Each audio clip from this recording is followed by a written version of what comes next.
good. It's lovely to see you both. Very it really good. is. So 35 years, it's hard to believe. It is. It really is. You were one of the first people there. You talk about that in the documentary.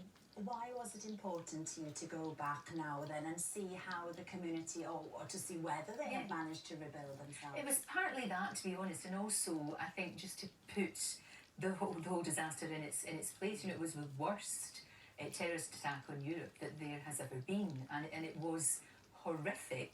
And also, as you said, just to see how people were coping, but also the kind of the amazing way that the human spirit can overcome even something so horrendous. The bonds that were formed between the people of Lockerbie and people who had lost, you know, loved ones, particularly in America. The acts of kindness that were done, you know, things that I think people have forgotten about. Like, there was women in Lockerbie who got clothes of the people who died, and they washed the blood and the dirt out of them, and they ironed them, packed them very carefully, and sent them back to their loved ones. Now, that's amazing, isn't it? Because everybody just wanted to do something at the time. We all wanted to try and do something. It's very difficult, but that was something that shows real love and kindness. So it's partly that as well. You want to show, even in the darkest of times, there was some light. You know, there really was, and again, how people have managed to cope. And I wanted people to remember, you know, what Lockerbie went through. You know, 11 people died on the ground.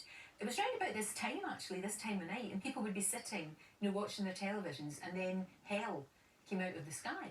You know, and it's unimaginable for something like that to happen. And it was to put that into context as well. And the people that trusted me with their stories were remarkable too. You know, that they were able to talk to me. It was very, very kind of them, and I'm very grateful to everybody.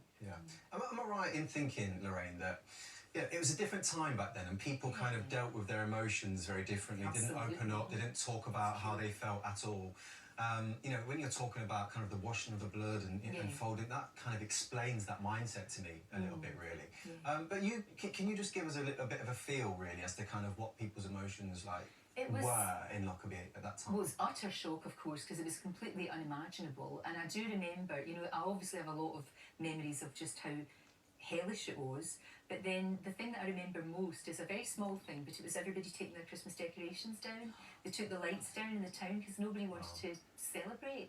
Nobody wanted to, you know, because it was just a couple of days. It wouldn't feel right, would it? No, and it was just a couple of days before Christmas. But you're so right about the fact that back then there wasn't the help that people get now. And nobody really talked about things like, you know, the effect of trauma on your mental health, or, you know, how even, you know, I talked to one lady who's incredible, Gillian, and she had a breakdown years after. You know, she experienced it as a child, and it was only when, you know, she was a mother herself and she was working as a midwife, and she had a breakdown because she hadn't been able to talk about it. Everybody deals with trauma in different ways, don't they?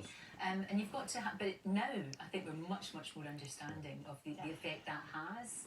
Yeah, because I talk to people who now are just, you know, they're still dealing with it every single day, of course, living with it, but having to deal with it as well. You mentioned the light that's in the documentary, and there is, in those connections that were made with people in Lockerbie, with those families in America. Peter's story in particular is very emotive, isn't it? It is. He was such a great guy. He was, again, just sitting, you know, in his house when he heard this huge explosion, and saw the explosion, and went outside, and sadly there was the body of a young woman in his garden.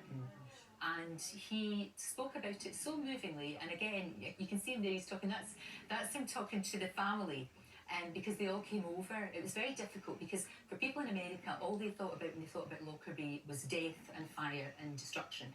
And then they came over and met people like Peter, and spoke to him, and and visited the town. And there was one lady I talked to, her sister had been murdered. Her sister was killed in the disaster, and she said, being back here, if it had to happen anywhere, I'm glad it happened here.